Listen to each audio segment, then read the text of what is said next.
Meghan Markle. I've talked about her a few times now on this channel just in the past week, and she just keeps delivering more and more content, turning even more people against her as she shares more of her life and relationship with the royal family in various interviews and on her new podcast titled Archetypes. In the eyes of the public and critics, people don't really like the podcast, labeling it as a way for Meghan to just spend more time talking about herself instead of focusing on the celebrity guests she has lined up. In her first interview with Serena Williams, many people pointed out the fact that Serena struggled to even get a word in edgewise. But the deal she signed with Spotify to launch this podcast is a pretty big one, so it's probably not going away anytime soon. As a result, she recently had an interview with The Cut in order to try and promote the cast, and during their conversations, she opened up a lot more on the royal family and her and Harry's experience with leaving that life behind. So let's take a look into the information she has shared and why she just seems more and more out of touch with reality with everything she says. Harry and Meghan left the royal family in 2020, choosing to pick up and move out of the United Kingdom, citing the reasons as intrusion and racism from the British media. When moving out and trying to find their new home, Meghan talked about how when they first saw the mansion that they live in now, they were struggling with the fact that they believed they wouldn't be able to afford it. They said that when they were searching in the California area for their new home, this particular one in Montecito just kept popping up as a result. They said that while they liked the home, they were reluctant to go view it because neither of them had jobs, and it came with the price tag of $14.5 million. Her saying, "We didn't have jobs, so we were just not going to come and see this house. It wasn't possible. It's like when I was younger and you're window shopping. It's like, I don't want to go and look at all the things that I can't afford. That doesn't feel good. I understand not wanting to go look at things you can't afford, but I do that with gas prices, not $14 million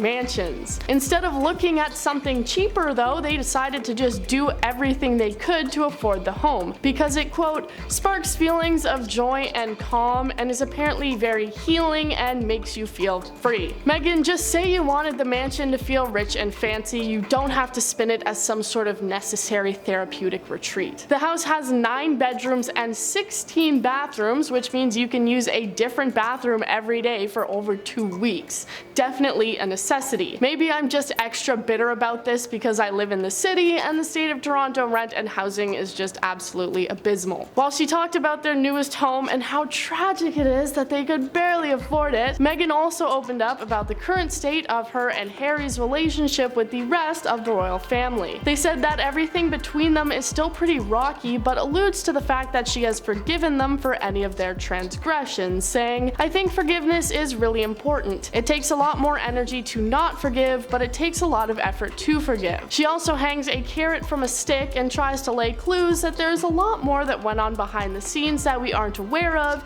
and she's actively choosing to keep hidden. Her saying, "I've really made an active effort, especially knowing that I can say anything. I have a lot to say until I don't. Sometimes, as they say, the silent part is still part of the song." She also talked about how she has a strained relationship with her own father and doesn't want Harry to lose his in the process of dealing with all this drama and leaving the royal unit behind. And that's all I have for you for now. I've been your host, Woody. Join us next time for more.